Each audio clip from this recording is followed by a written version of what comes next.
Welcome, everyone, to the Transformation Nurse Academy podcast. This is our weekly episode, Talk with Kevin, where we cover topics for all nursing fields with extra emphasis on emergency and critical nursing. Get ready for candid discussions that explore the vast landscape of nursing and beyond.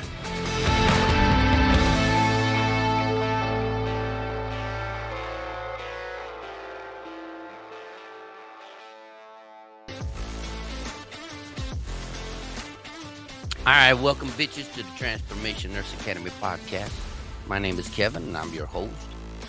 I did this yesterday, the day before. I guess I'm trying to, be perfect and shit. And I tell everybody, nobody's perfect, but, I wasn't feeling it yesterday, so I re-recorded this shit because I wanted it to be tie in. I want to tie it in to all the success principles that I've been learning from Jack Canfield. We did number 1 last week. Take 100% responsibility for yourself, for your actions. I was talking to Roberto yesterday. E plus R equals O. Event plus your response equals your outcome. And that's what I'm trying to learn to keep in my mind. So welcome back to another episode of Nurses Insights, the journey to empowerment. I'm your host, and today we're diving into Jack Canfield's 7 principles for success. Be clear on why you're here, right? If you don't know why you're here in nursing, if you don't know why you're here on earth, why don't you go start searching, have a journey so you can get empowered and take back your life, take back what you want to be passionate about. I was listening to Jack's success principles this morning on the way to work. If you're not happy with what you're doing and you're not compassionate, you're not going to have fun. It's going to be miserable. So if you're that old miserable nurse, or if you're that young miserable nurse who doesn't like nursing anymore, who never liked it, then get the hell out. Do something that makes you happy. I want you to be happy, but I also want you not to be miserable to the damn patients and shit, or to me, your coworker. So be clear on why you're here. So in our last episode, we explored you taking 100% responsibility for our lives, for our actions. That's our foundation to achieving our goals. First, you got to take responsibility. Today, we're going to build upon that by talking about purpose and clarity. That's right. So those are two vital elements that you want to have when you're, thriving in life, both life and work and stuff. As a parent, as a father, as a mother, as a brother, as a coworker, you want to have clarity and you want to have purpose. So as nurses, we face challenges every day, whether it's dealing with heavy workloads, complex patient care, balancing your work life, our personal lives. But here's a critical thing you need to ask yourselves. Why am I here? What is my purpose in this profession? Back in 2018, roughly 2016, I don't remember when it was, maybe soon before that. Yeah, it had to be 2011, 12, 4. I don't even remember shit. I had to go back and look, but I worked at Adventist Health. I was a clinical manager. I don't even know what the hell my title was. I was in charge of like a charge nurse, clinical supervisor. I don't even remember what the hell I did, but I worked in the emergency department. But I was invited to go to Maxwell. They think his name is John Maxwell. He's a speaker, almost like Jack Canfield.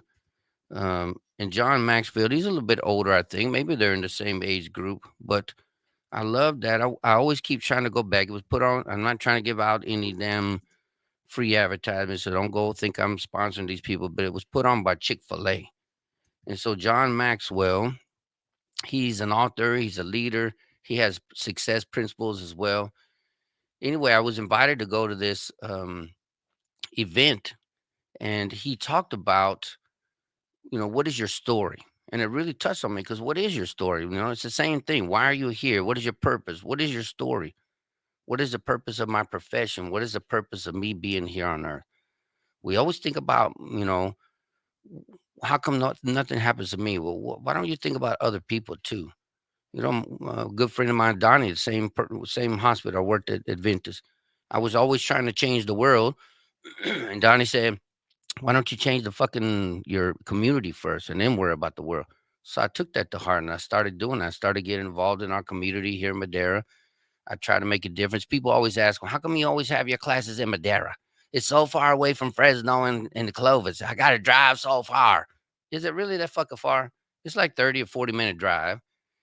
Yeah, I mean, it can be bad because it's stupid 99, but I don't have no control over that shit.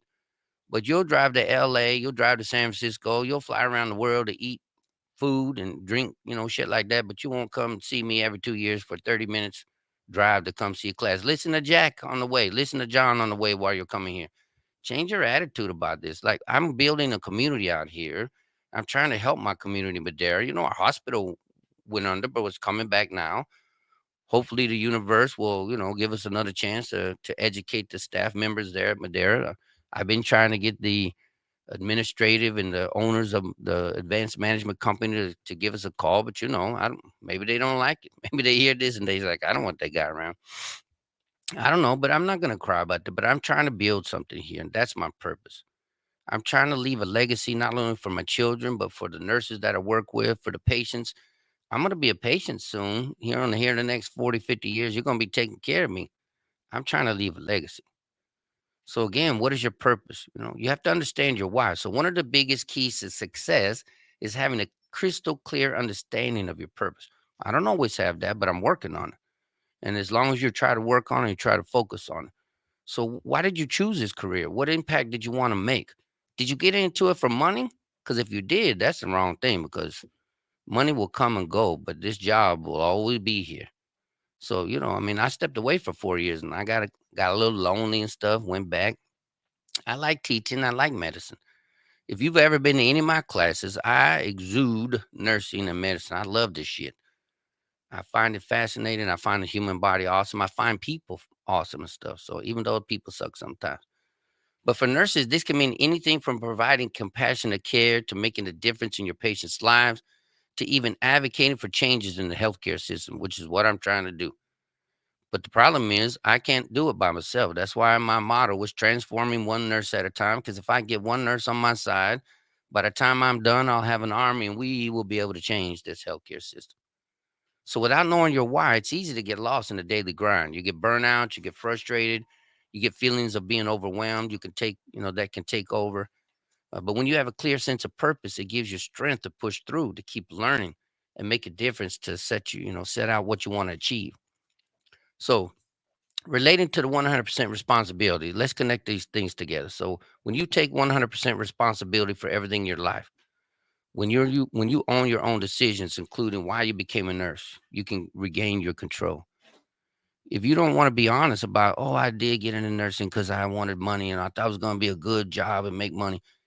If you own that, maybe you'll wake up and say, that was probably not a good idea. Because, when you're in your 20s and 30s, it's easy to get into this job. But then when you get in your 40s or 50s, now you're kind of stuck. But you're not stuck. That's the beautiful thing. You can always change. You can always do something else. You don't have to be stuck in the position that you're in. So you have to make sure that if you own your decisions, you can regain your control. Purpose and responsibility go hand in hand. So if you're not clear on your why, it's harder to take full responsibility for your actions, right? But if you know exactly why you're here and why you get out of bed every morning, you're able to align your daily actions with your goals and you're going to be successful. So reflect on your why. This is one thing I wanted you to do. These are some homework assignments. I want you to reflect on your why. Take time to think about why you became a nurse in the first place. What was it passionate about? You're helping others. Was it your love for healthcare? Was it a desire to have a voice for patients? Was it just to fucking make money? Whatever it was, write it down. Make it a daily reminder. Put it up on your mirror, right? If it's for making money, take that shit down and put it in the damn trash and go do something else. I like money too, don't get me wrong, but if you're in nursing only for money, you're not going to be great at this. Okay. You're not going to have the compassion that you need and stuff. So stay focused on your purpose. So when you're in the middle of a hectic shift or dealing with stressful situations, remind yourself of that purpose. Write it down on a piece of paper and keep it in your wallet, right? Write down one word about your purpose. Write down one word about your why, and it can re-energize you and keep you grounded. Revisit your purpose, right? Revisit your why. It might evolve over time, and that's okay. Be willing to change. Be willing to reassess and readjust your path as needed. Maybe you started at bedside nursing, but now you feel like you want to be in leadership or education or advocacy. There's nothing wrong with that. You're not stuck in that position, but be open to the shifts in purpose. Be open to change. Nurses, We're in the field of change, but man, we hate change and shit. But you got to be open to change because change can make things happen. You can't be afraid of stuff. So, nurses, you got to be clear about why you're here, not just about your career, but about your family, about your life, about creating a life of meaning. Remember that clarity breeds confidence, and confidence leads to success. When you combine the clarity of purpose with taking 100% responsibility, the sky's the limit. You can do whatever you want. So I created a little download guide that I'm going to give you here, so you can create a journal while we're going on the journal of this success principles that we're going to tie to nursing, tied to your job, your family, your friends, and stuff like that. Last week we did 100% responsibility. This week we did be clear on why you're here. Next week we're going to talk about decide what you want. So be prepared for next week. Think about what you want. Think about why you're here. Think about how you can decide what you want and where you want to go. All right, you guys, I hope you enjoyed this episode. It's a little short episode, but it's okay because I'm going to do bits and pieces of this every week. So that way we have more time for exercises, and I'll check in on you, throughout the week. All right, you guys, I appreciate you. Peace, bitches. Have a great day. Stay safe. Fuck all those bitches who want to run us over in the damn car, too. We're going to run your ass over. See you later, guys. Don't miss out. Engage with us weekly. Share your thoughts, and let's transform the nursing landscape together.